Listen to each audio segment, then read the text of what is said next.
Okay, ये point taken. Banks को लेकर राहुल, एक चीज़ होती है, जब आप स्ट्रेंथ एक्सपेक्ट कर रहे हो या फिर बहुत स्ट्रांग बाजार में स्ट्रेंथ को बाय करना अच्छा भी होता है।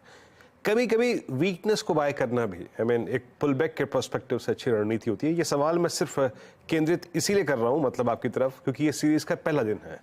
बहुत सारे वीक स्ट्रक्चर हैं, कोलैप्स स्ट्रक्चर हैं, डे लो पर हैं, 52 वीक लो पे ट्रेड कर रहे हैं। वीकनेस को बाय करने का इंटरेस्ट कहाँ पर है आपका? जी हाँ वीरेंद्र जी, बहुत ही अच्छा क्वेश्चन है। इनफैक्ट बाय ऑन डिप, अगर इसको दूसरी भाषा में बोलूं तो एक सेक्टर है जहां पर हमें लगता है कि एक करेक्शन जो एक अच्छी अपॉर्चुनिटी के मौके दे रहा है, और ये है आईटी इंडेक्स। देखिए, आईटी इंडेक्स ने तकरीबन जून महीने से एक तरह से आउट परफॉर्मेंस शुरू की थी। इस महीने यानी कि सितंबर में हमने देखा है कि एक यहाँ पर करेक्शन देखने को मिला है, बट मुझे लगता है कि अब वो लेवल्स काफी करेक्शन काफी हो चुका है, और यहाँ पर इस डिप में बाई करने को देखना चाहिए। तो I think large cap IT से शुरुआत की जा सकती है। टीसीएस हमारा टॉपिक है, डिलीवरी में बाई करके चलिए तकरीबन 3500 के आसपास। रिस्क रिवॉर्ड काफी फेवरेबल है लॉन्ग्स के लिए।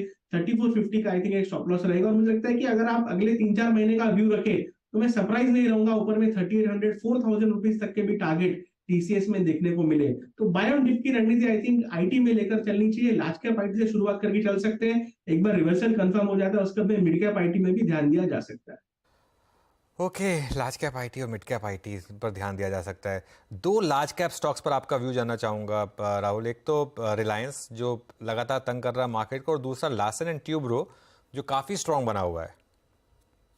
ये देखिए, दोनों एकदम पोलरिस्टिक स्टॉक्स है। एक अपने लाइफ हाई पर ट्रेड कर रहा है, और रिलायंस 200 दिन के मूविंग एवरेज पर ट्रेड कर रहा है इन अ मार्केट जो ब्रॉडली अभी तक कोई ऐसे बड़े मंदी के सिग्नल आए नहीं है मार्केट के अंदर।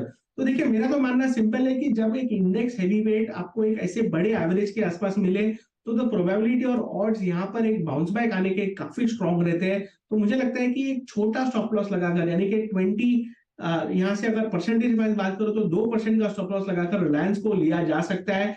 बहुत ही अच्छी एक प्रोबेबिलिटी है कि हमें 2450 2500 तक का बाउंस बैक आपको देखने को मिले आने वाले कुछ हफ्तों में। आई थिंक रिलायंस में क्लियरली यहाँ पर एक तरह से इंपॉर्टेंट सपोर्ट के पास ट्रेड करें तो बाई करके चलना चाहिए।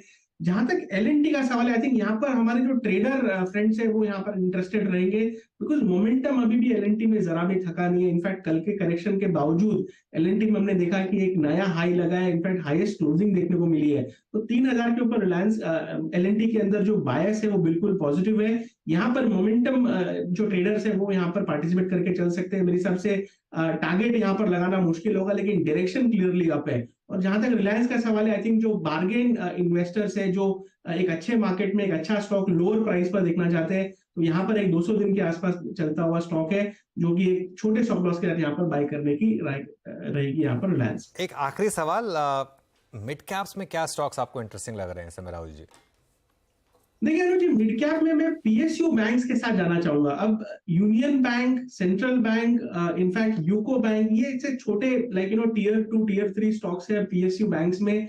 मार्केट कैप के हिसाब से, मैं और कोई कैटेगरी हिसाब से नहीं बोल रहा हूँ, लेकिन मुझे लगता है कि यहाँ पर अभी भी स्ट्रेंथ बाकी है, इनफैक्ट मूव बाकी है। अगर यूनियन बैंक की मैं बात करूं तो मुझे लगता है कि तकरीबन 120 125 तक के लेवल्स हमें महीने भर में देखने को मिल सकते हैं। जहां तक सेंट्रल बैंक और यूको बैंक है, इनमें भी मुझे लगता है कि तकरीबन 20%, 15 to 20% अपसाइड इन लेवल से भी देखने को मिल सकती है। आई थिंक पीएसयू बैंक में जो हमने एक बड़ा वॉल्यूम क्लाइमैक्स देखा था, काफी लोग बात कर रहे थे कि कहीं पीएसयू बैंक का टॉप तो नहीं बन गया। देखिए, मेरा ये मानना है कि PSU bank index decadal breakout दे चुका है, और जनरली जब ऐसे ब्रेकआउट चलते हैं तो कम से कम साल 2 साल के मूव देखने को मिलते हैं। हमने जनवरी में पीएससी इंडेक्स की बात की थी कि डेकेडल ब्रेकआउट है। आपके चैनल पर आके हमने पूरा डिस्कस किया था इसे डिटेल में, और देखिए 9 में 10 महीने हो गए और अभी भी पीएससी इंडेक्स काफी स्ट्रॉन्ग चल रहा है। इनफैक्ट हर डिप में बाइंग देखने को मिली है। तो ऐसा सेटअप पीएसयू बैंक्स में है, इसलिए जो छोटे वाले पीएसयू बैंक्स है मुझे लगता है कि उनमें अभी भी अपसाइड बाकी है। इन बैंक को खास करके मिड कैप कैटेगरी में जो आते हैं इनको बाय करके चलना चाहिए, और मुझे लगता है कि अच्छी अपसाइड इनमें आने वाले हफ्तों में और महीनों में देखने को मिल सकती है।